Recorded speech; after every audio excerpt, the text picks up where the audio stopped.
I'm Mark Gagan and you're listening to the Voice of Insurance podcast, produced in association with Advantage Go, enabling an enterprise view of exposure. I interview all sorts of people on this podcast, but today's guest is a candidate for one of the most exceptional entrepreneurs to have come on the programme to date. Most people have the talent. A lot of people have the instincts and the drive, but few can combine that with the breadth of knowledge and ability to connect up the insurance value chain all the way from a homeowner right up to the most sophisticated capital markets.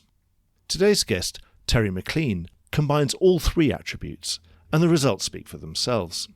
His MGA group, SageSure, is likely to be writing $3.6 to $3.7 billion in gross premiums in 2026, almost all of which is sourced from the cat-exposed segment of the US homeowners market. Terry embodies the pioneering spirit, in that when others are walking away from a risk, his first thought is to walk towards it, because that's where margin is likely to be found. And in a class like US homeowners that seems doomed to produce negative aggregate returns year in, year out, margin is a very precious commodity indeed. So I would add a fourth quality to the list: bravery. Terry's got it in abundance. So listen on for a remarkable story with an exceptional insurance entrepreneur. I guarantee that even if you are feeling your most jaded, you will finish this podcast with a smile on your face and a spring in your step. Enjoy the podcast. Terry, welcome to the Voice of Insurance. It's great to be here, Mark. Thanks for having me. Anybody out there who doesn't know you, Terry, why don't you just briefly introduce yourself and run us through your career to date and tell us how you got into insurance? Happy to do that. So when people ask me, Terry, tell us about yourself, the first thing I say is I'm a runner. I grew up a runner. I've raced my whole life, went to college to run.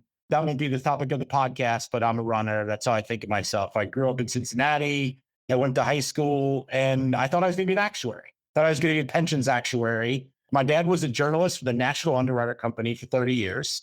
And I loved math. I mean, I liked science. I was good at science, but I didn't really love science. I thought I was going to be in something where I was going to use finance and actuarial science and math in a financial context. And I was like, well, insurance seems like the most interesting place to do that. I think I was actually right about the insurance part, but pension actuary, not so much. But I did go to university. I studied at University of Pennsylvania. I studied actuarial science. I studied finance and I studied computer science.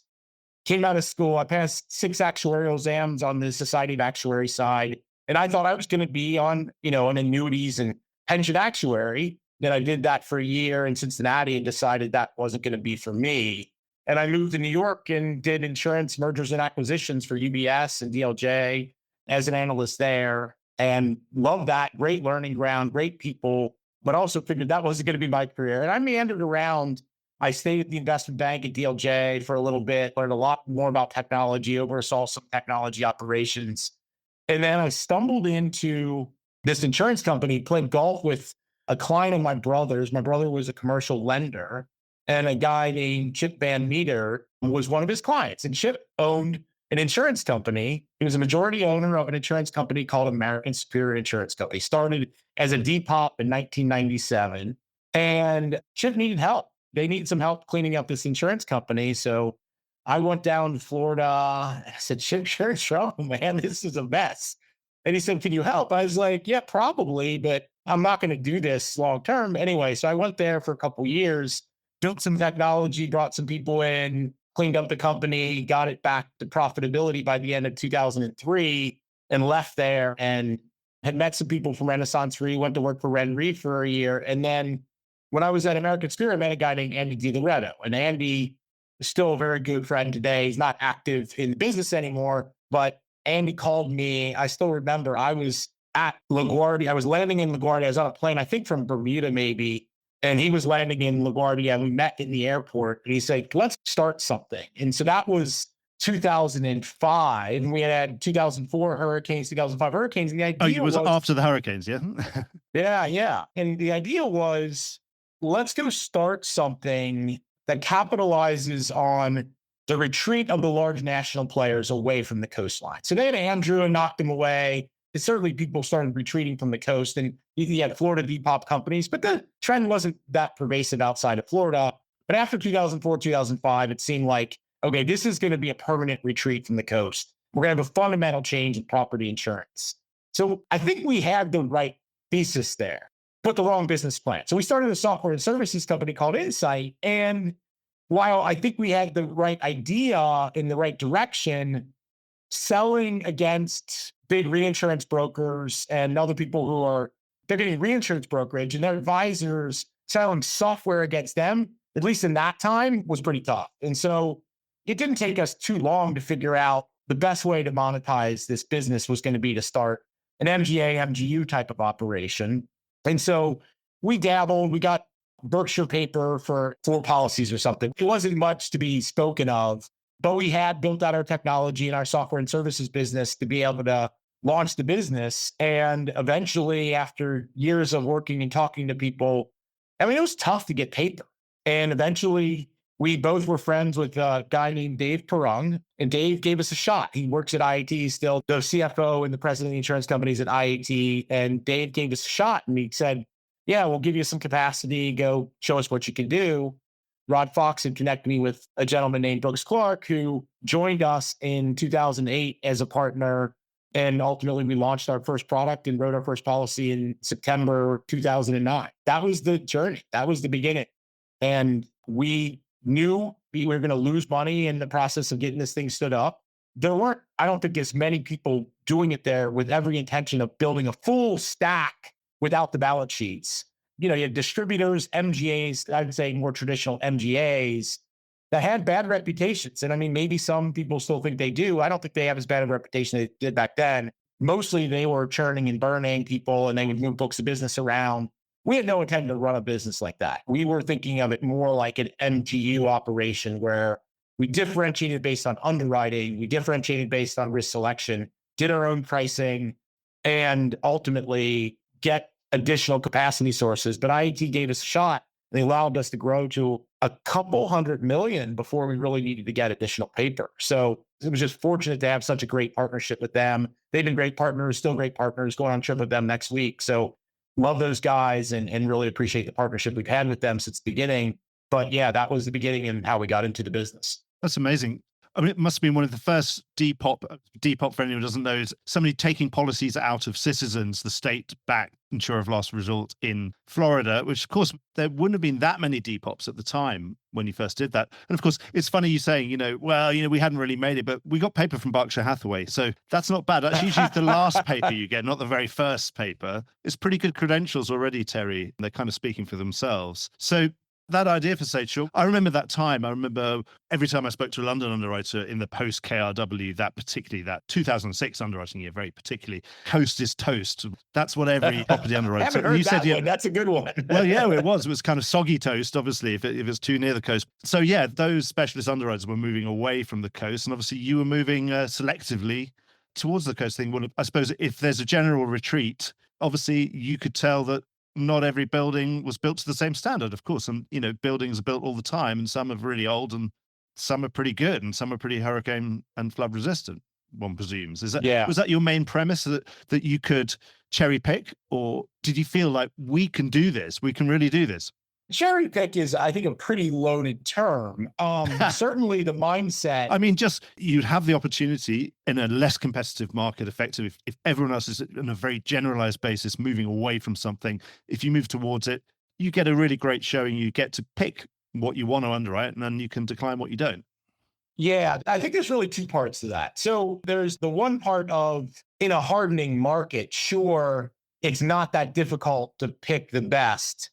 Ours is, I think, a much more long-term thinking mindset to the business, which is the preferred customers have historically been disadvantaged in the marketplace. In other words, the best customers have been subsidizing the worst side of the customers. I think this is pervasive in a lot of lines of business, but having my expertise on the homeowner side is absolutely true. That the best customers were overpaying and they didn't deserve to pay as much as they were paying in the lower end of the spectrum. And I think many of the large nationals, just going after market share, weren't differentiating enough between the best and worst customers. The number one predictor of loss of homeowner frequency is insurance score.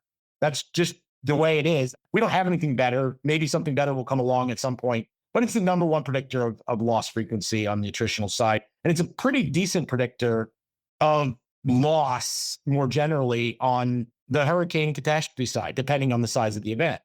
And we knew this, and we intended to say, it's not really going to be that hard going to independent agents, going to partners who wanted capacity, distribution partners, and saying, go sell this to your best customers.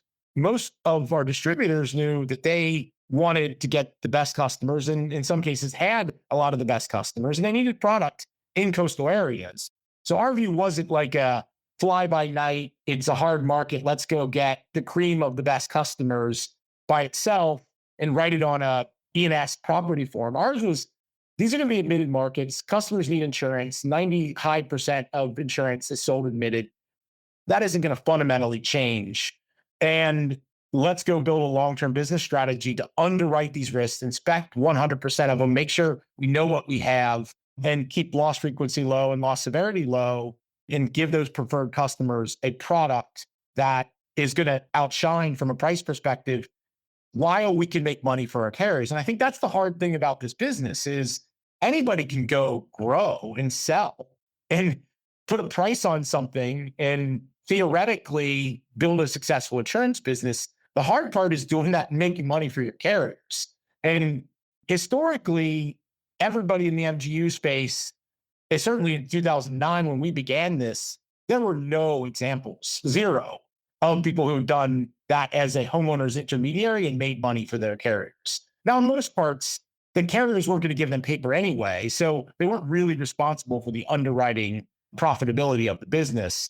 And so we set apart to say, we're going to make this look like a balance sheet, somebody who's really concerned about the underwriting profitability, but we're going to bring product to market that is price competitive for a subset of the customers. So that's how we approach the business.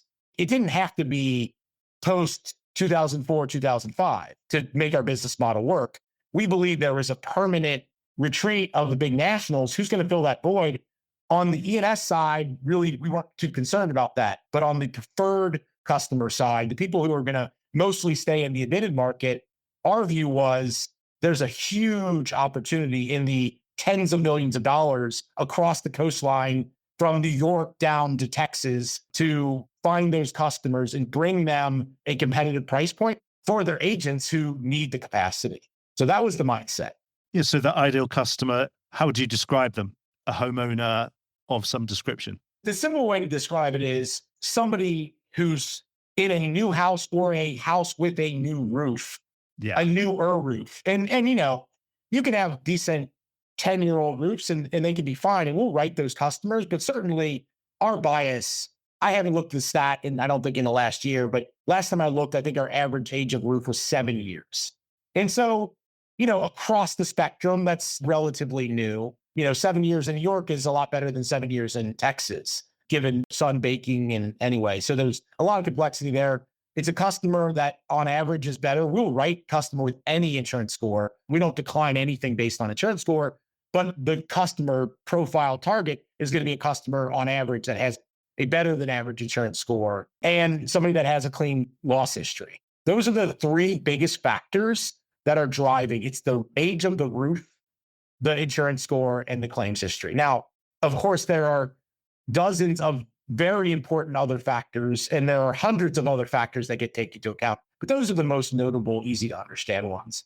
I mean, while we don't target low value and we don't target high value, we'll go pretty far across the spectrum. That for us isn't a major determiner of what we will and won't do. We won't do the $20 million coverage A. We won't do that, but we will go up to $5 million on coverage A. We're not competing with the Chubbs of the world, but we are willing to write the houses that happen to be larger or in more expensive to rebuild areas, and they're fairly homogeneous. We aren't going to be the fine art underwriters in doing the collections sort of stuff. That's not our game.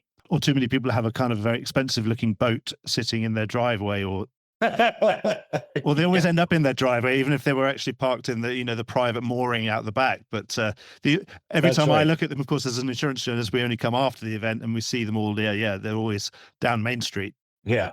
And for anybody who doesn't know an insurance score in this sense, this is a generalized underwriting tool that you use over in the States. The official term is credit-based insurance score. So it's a form of credit rating. mostly? It's a form of credit rating that has been actuarially proven to be correlated with the loss history of the customer. So there's three major credit bureaus in the United States: Experian, Equifax, and TransUnion. We have worked with TransUnion for years, really since inception. I don't honestly know how to line them up and say what's better than worse, but we chose TransUnion. And they do the work and file it with the regulators. And of course, we file it. How we map their filing with the regulators to our product is proprietary, and filed proprietary is confidential information with the regulator. So we leverage their model that's off the shelf and call it accessible to the industry, and then customize it how we apply it to our individual business. So what sort of scale have you managed to get to? Obviously, you started in Florida only. How many states? I mean, you're Texas to Maine, would that be right? And other states as well? We started in New York. You started in New York? First policy was in New York in 2009. Our second state was Alabama. Our third state was South Carolina. Our fourth state was Louisiana. Today, our largest single state in premium is Texas. I think we'll approach 800 or 900 million in Texas in 2026. With the Olympus acquisition, we'll be 700 million in Florida. So call it, we were about 200 million in Florida before the Olympus acquisition, and bringing their Florida only about 500 million there. Louisiana was our second largest state before the Olympus acquisition, about $500 million there. New York, again, pre-Olympus was number 3, now number 4, with about 400 million in New York. And then California, South Carolina round out the top 5. So what's that adding up to? So with pro forma for Olympus, we're at 3.2 billion of premium across all our states in 2025. We expect to be in the 3.6 to 3.7 billion range in 2026. Wow, that's really impressive. So how do you want to be perceived in the marketplace? Do you still want to have that element of property cat exposed homeowners? Is that the way we should always think of you? Will that develop? Yeah, I think that's fair. I don't have any problem being thought of that way, or think that's something that we would think of ourselves any differently, frankly. It's not our only game. It's not the only reason we succeed. Cat exposure.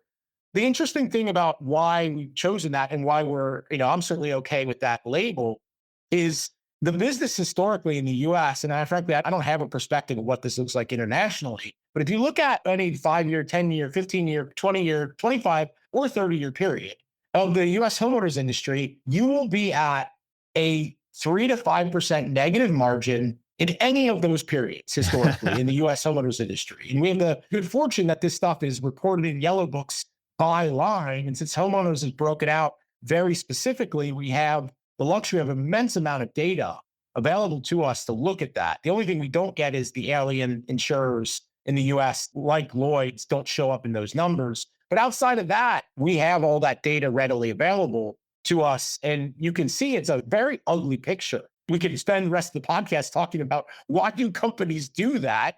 I ask myself that question a lot, but they do. And so the industry has struggled. So our approach has always been go to where there's margin. And what's super interesting, I presented at a finance conference. I digress for 10 seconds about that presentation. I was the first presenter from the insurance industry. The person who put on the conference, Mr. Jim Grant, said I was the first insurance person that spoke at that conference in 40 years. Somebody from Travelers did it in 1985, as he told me. And what I spoke about, and he felt the need to explain to a finance crowd, is how kind of insane looking the US homeowners industry looks from the outsider's perspective, that insurance companies don't make money. And one would ask, where do all the profits go? And I explained, all the profits go to the reinsurers. Now, do the reinsurers deserve that or not? I think they do, because they're taking most of the volatility. And where is the volatility coming from? It's coming from catastrophe exposure. So that origin, why we're in the catastrophe exposed property businesses, it's the only place where there's any real margin. And if you manage it properly and you think about what we do and focus on, we focus on catastrophe exposure, not just as underwriters and pricers, but as risk managers. So we have to think about it and say, how can we go into this business? You can't over concentrate in one area. That has perverse impacts on reinsurance costs and so on, which I could spend a lot of time on as well.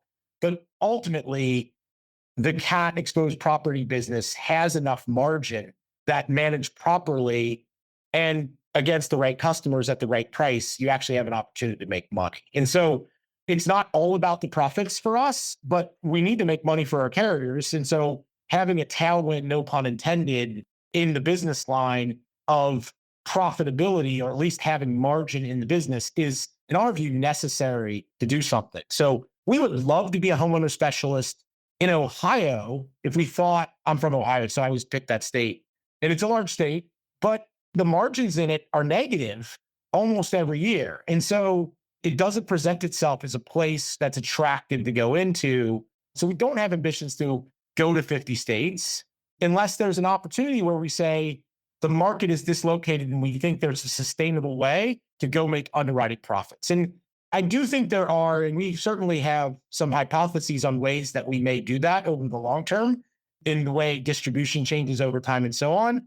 But really, we found the cat exposed property space is a space that, for very logical reasons, lots of people stay away from, where we can have a sustainable competitive advantage, not against everybody, but against enough competitors that there's a place in the market for us to continue to thrive and to continue to grow. So yes, short answer is, I think it's a fair way to characterize us. And it's fair to say that we are happy playing in that space and think we have a long runway to grow in that space. I suppose over many years, if you were an insurance company, you'd be therefore described by many in the investment community as a monoline cat insurer. Obviously, that, within the insurance world is not flavor of the month. And that stopped being flavor of the month. And RenRe probably was an example, was effectively a monoline Bermuda cat reinsurer, of which there was a whole class from, post Andrew, et cetera. And, obviously RenRe was formed in that sphere. And then by the late 2000s, certainly by 2010, that was really not where investors wanted you to be. And those Bermuda monoline cat reinsurers slowly disappeared or diversified. But with you, do you feel you've got enough diversification within the fact that you're in enough states that are mutually exclusive places to a great degree? Obviously, Texas is definitely mutually exclusive from New York in terms of wind, isn't it? So should we expect you to be diversifying more and perhaps even internationally? And also, it sounds like you can't diversify to all of the states because you only go to states where you feel you can get the margin. Yeah, it's a great question, and certainly something we think about a lot. So if you look at the size of the space that we're in, and we started in homeowners, and of course, for those that don't know the US as well, we have homeowners, owner-occupied structures, but we also have tenant-occupied. So we've always been in the dwelling space as well, where tenant-occupied homeowners. We've gotten in commercial, and in 2025, we passed $100 million. $100 million is a pretty good-sized business, and we have that commercial property business that is thriving and growing, operating in the same geographic footprint. So we've diversified in that manner. We're not going to be writing the large commercial structures, layered and shared stuff, but we will continue to write commercial property and expand in that space. Flood is an area of, I would call, expansion, where the market's expanding at an outsized rate. And we find it very interesting and sort of part of our core mission to be a larger part of, something that we haven't done very much of historically. We've gotten more into California. We were very small in California for a number of years, and wildfire needs have grown tremendously in California. We got into the quake space with the GeoVera acquisition. Yeah. So we've diversified perils, gotten larger in certain states, diversified lines of business. And we're still all talking US cat exposed property. So there's a lot of running room here. That said, I'm 52 years old. I probably have a few decades left on me. I love what I'm doing. I have a lot of passion for this. So certainly in some time frame, you start saying, well, what else is there? Is it geographic in the US? Certainly thought about that and how you would do that. We're open-minded to that if it makes sense. Right now, I continue to believe it doesn't make a lot of sense. Maybe a few states here and there, but not thinking that 35 or 40 or 45 states comes anytime soon. But, having done 2 acquisitions over the past 2 years, you could really see that can transform a business and create opportunities we don't have. So I wouldn't be surprised, got nothing in the hopper right now in that regard, but it could change things at some point if the right value opportunity pops up. And you asked the question internationally. I would love to think about that.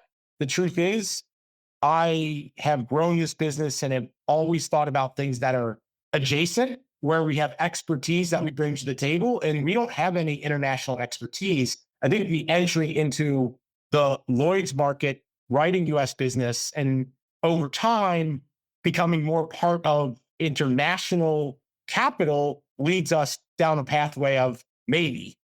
Certainly isn't on our radar in the next year or two, but I could see ourselves 10 years from now. Would I be surprised if we're doing something internationally? I wouldn't be surprised. Yeah. So, but certainly not in the near term for us. Yes, because you mentioned Lloyd's, you've become a Lloyd's cover holder, so congratulations on that.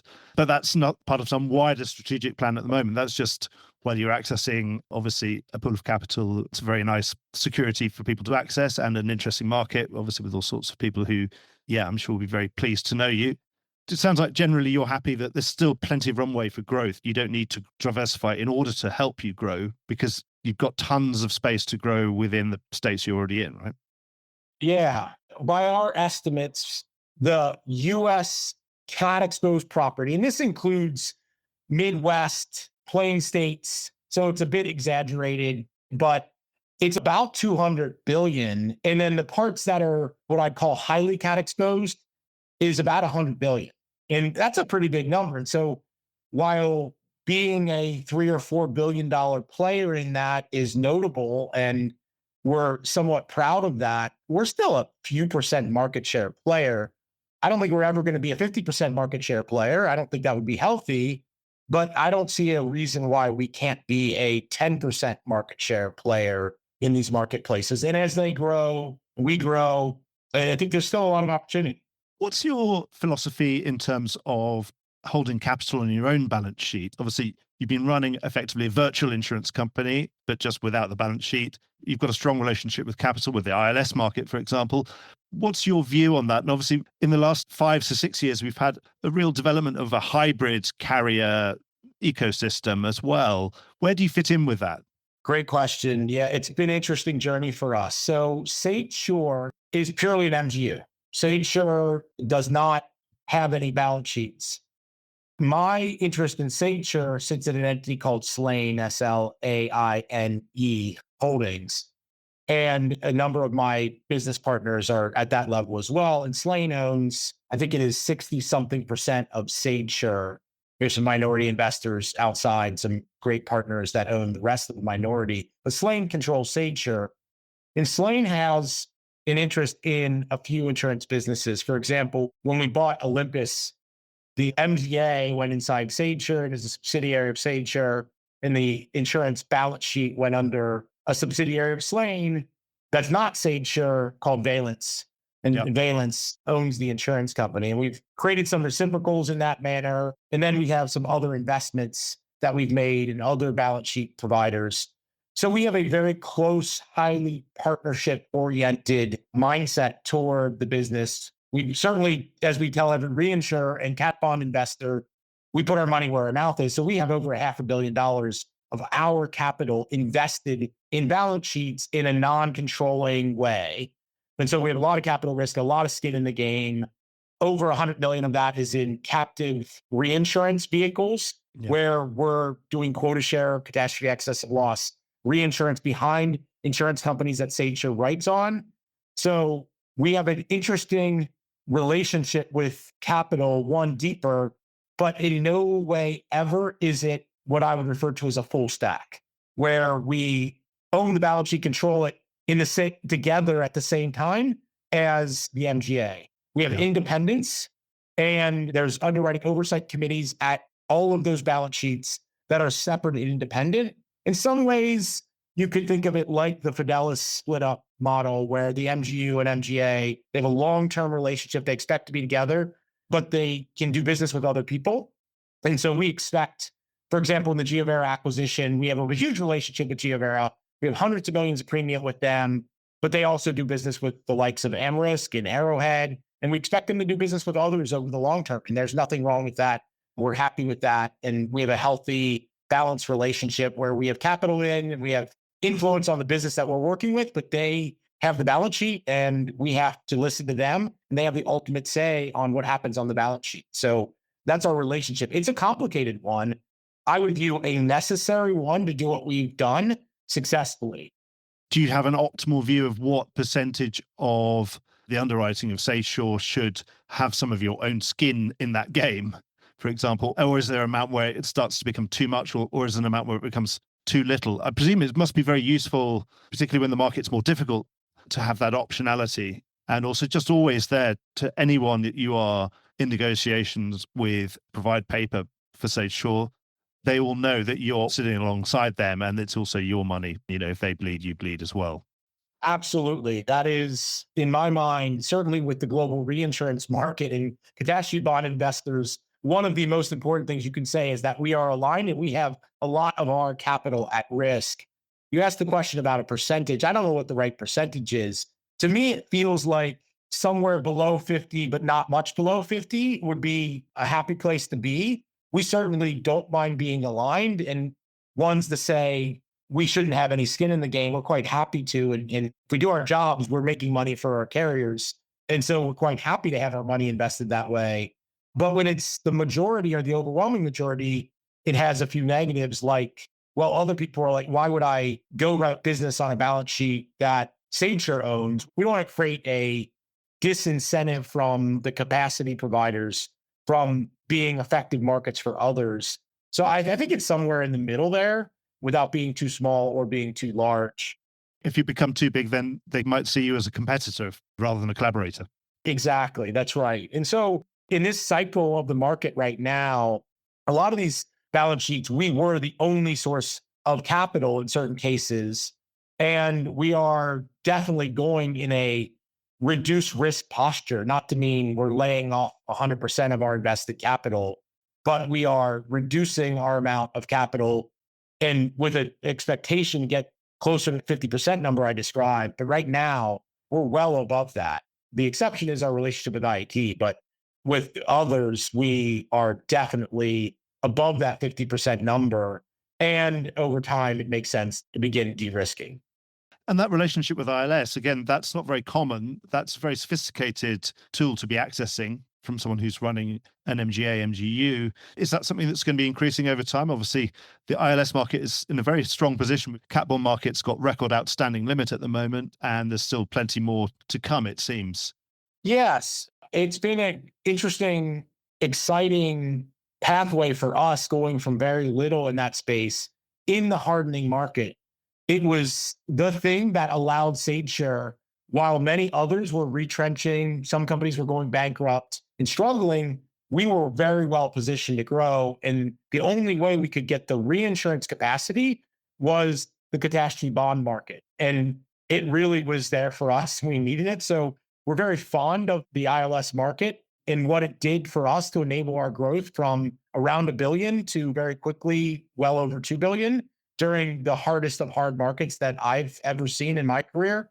So we're very fond of the market, and we invested heavily in traveling around the globe to European cities, to New York, of course, Bermuda, and elsewhere to speak to those ILS investors.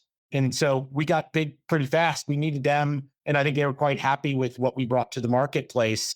We feel that we bring a rare story to an industry that has, certainly on the cat bond side, been dominated by the large players, the State Farms, the USAAs. If you look at the top 10 sponsors, there's a couple residual markets on there. You've got TWIA on there. You've got the California Earthquake Authority, pseudo residual market kind of mechanism. Of course, you see Florida Citizens. You see the USAA, State Farm, Allstate names on there. And then you see SageSure. What's SageSure doing here? And so we certainly are outsized percentage of the business that we do. And, maybe if you add up the numbers, we're probably across SageSure number 13 US homeowners insurer or something like that, if you compared it to the rest of the insurance balance sheets.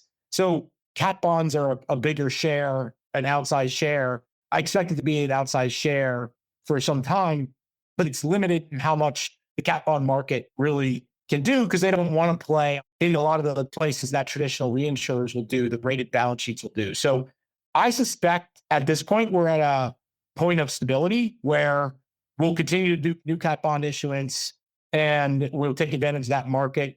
But I think we've hit, I don't know if I'd say the limit, but based on the way the cat bond market is structured today, we're pretty much at a percentage that appears to be stable from here. Yeah, when the market really comes through for you, you become a very loyal customer at that point, don't you? What about the market itself? Obviously, we've just come through the 1/1 renewals. I spent a lot of time talking to all the analysts and the brokers with their reports, have been, compiling all the data. Everything's come in. Just in very broad terms, in property cat, someone was describing me to say, well, remember 2006, that great year, 2007, and then we gave a lot back. Well, we've given a lot back. We've probably given 2 years worth of rate reductions in 1 year, and we're back about where we were in 2008, 2009. One, would you agree with that? And two, we've got a 15% rate decrease at 1/1. So what does it mean for you? I think the sentiment that I agree with most in that question is it does feel like we've got 2 years of rate reductions in one. It feels a little bit overdone. And most people in my shoes would be like, isn't this great? This is the way it should be. It feels a little overdone to me. I like stable markets rather than volatile markets. The rate movement down seems outsized. And so, that's the market, right? Supply and demand of capital. People want the risk. It feels like memories are too short in my mind. That's what worries me. The risk is real. We had a good couple years, but geez, it does feel like 2 years of rate reductions. What it means for our business is a lot of people were worried about an affordability crisis in places from Florida to Louisiana to Texas to California. And it's really good for the US consumer.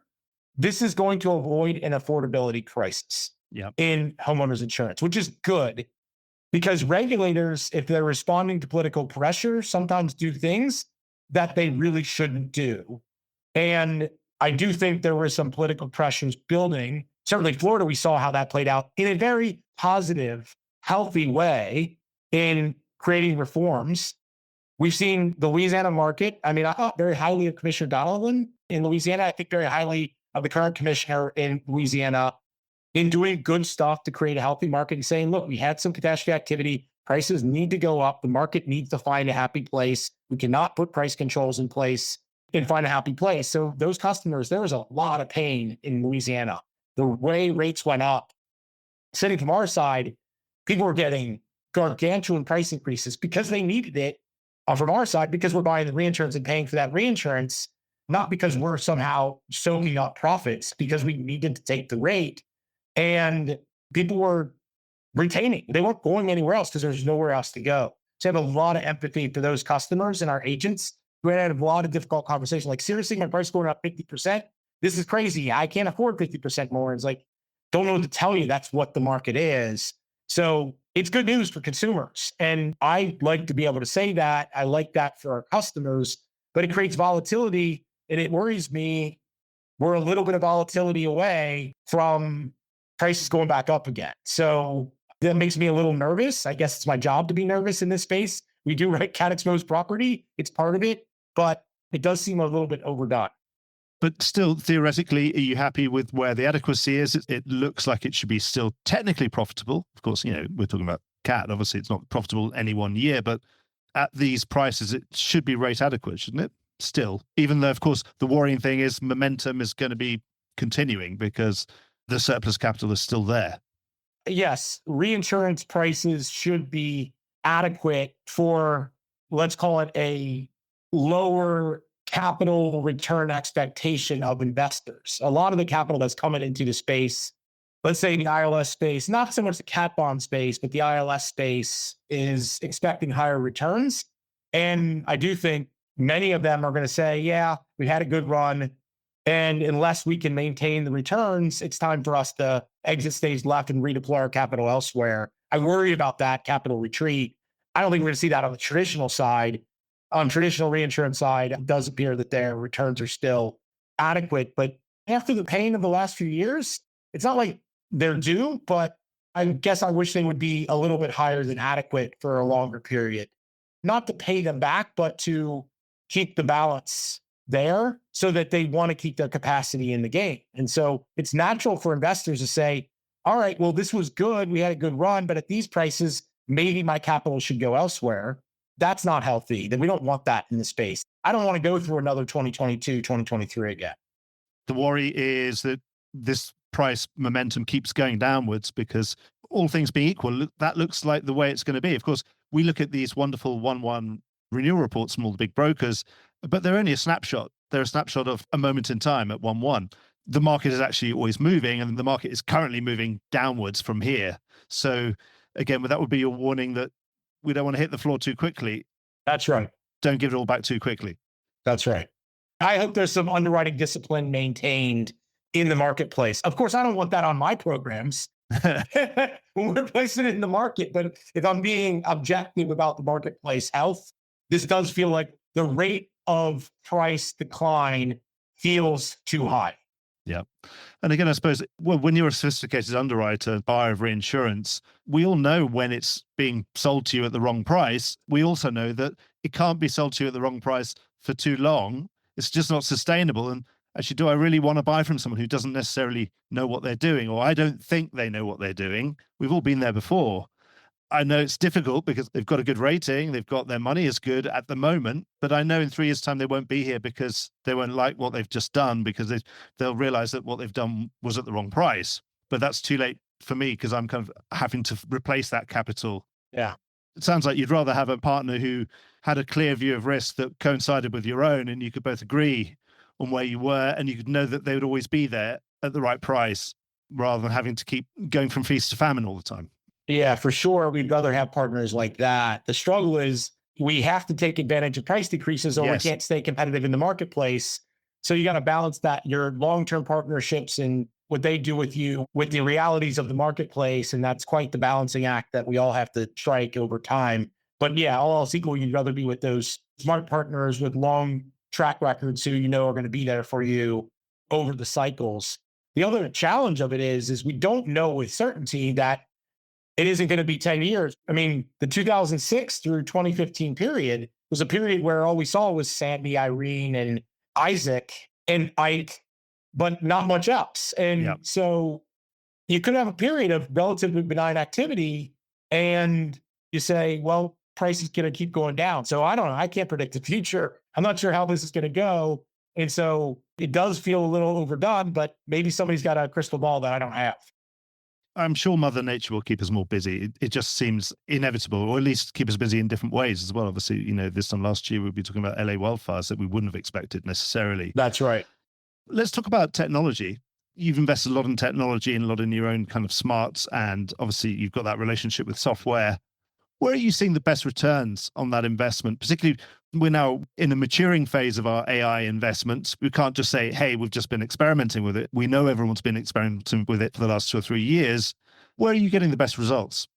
Great question. So historically, we would always have led with what we referred to as the market leading buying experience.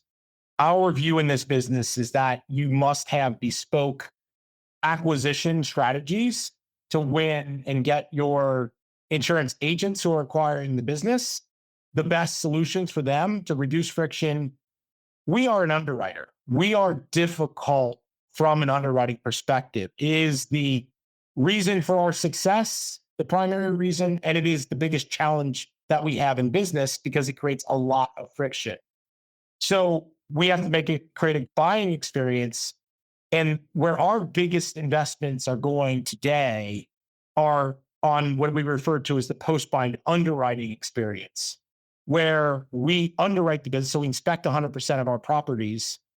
So if somebody physically goes out, often with drones, getting images of the house, having them run through a technology platform and speaking to the agents and the customers about underwriting conditions, liability conditions, conditions of the roof, trees, all the things that can end up being hazards.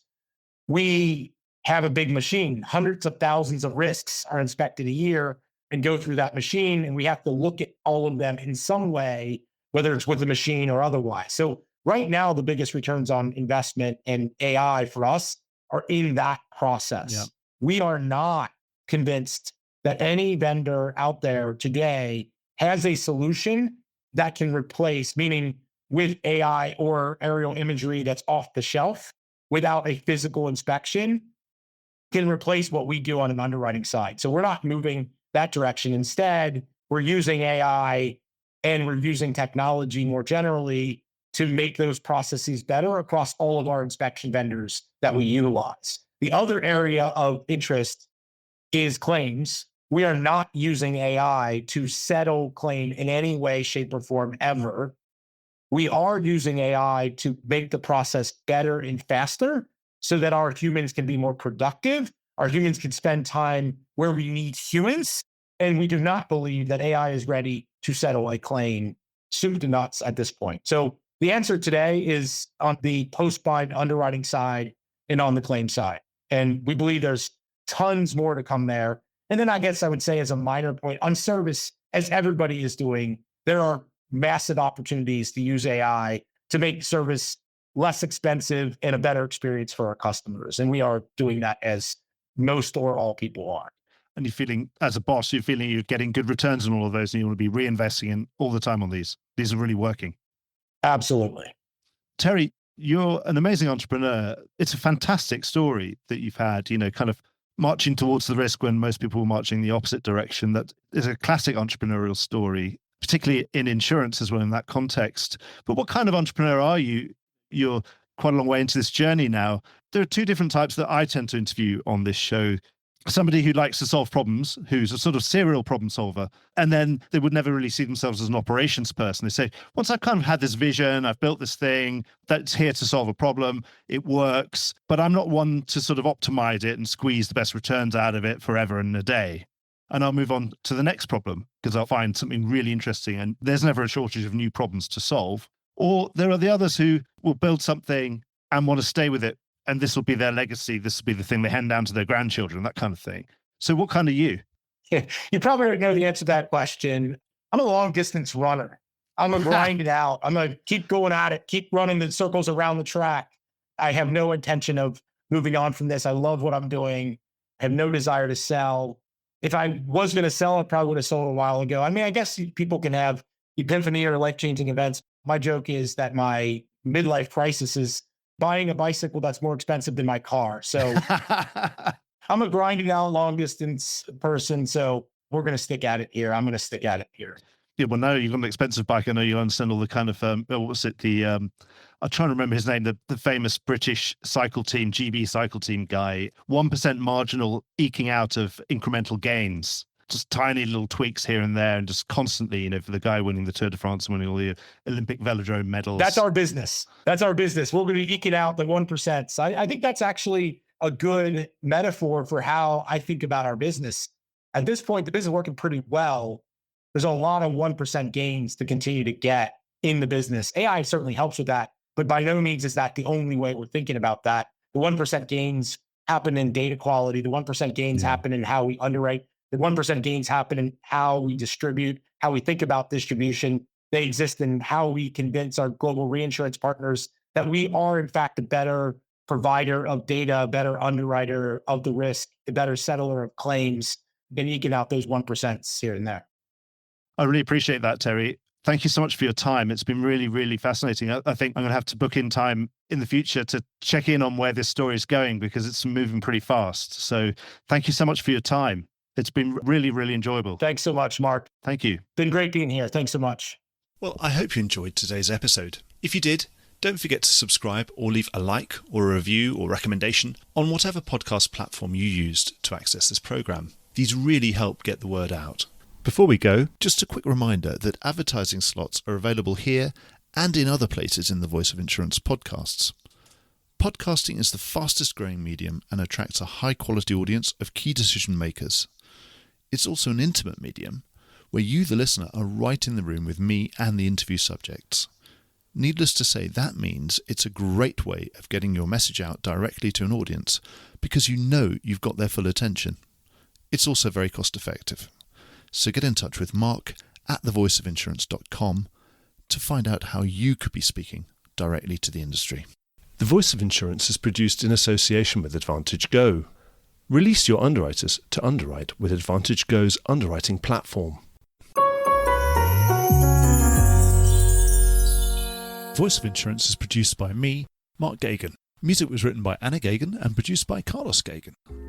Check out more podcasts and written comment pieces at www.thevoiceofinsurance.com.